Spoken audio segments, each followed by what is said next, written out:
தனி ஒரு மனிதன் சீமான் 36 லட்சம் ஓட்டு.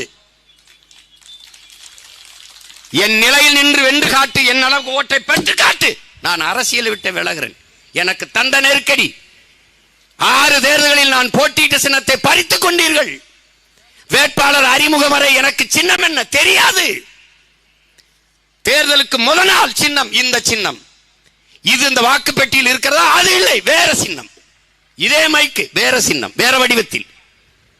ஒரு சின்ன பயல அவன் தம்பி தங்கைகளையும் பார்த்து, என்ன பயம், நீ என்ன பெரிய கிங்காங்க, நீ என்ன பெரிய பரமாத்மா, பாரத நாட்டையே ஆள்கிற பாரதிய ஜனதா ஏன் இந்த இடைத்தேர்தலை போட்டி போடல? ஏன் போடல? ஈரோடு கிழக்குல எங்க ஐயா எடப்பாடி பழனிசாமி முதுகுக்கு பின்னாடி நின்னீங்க.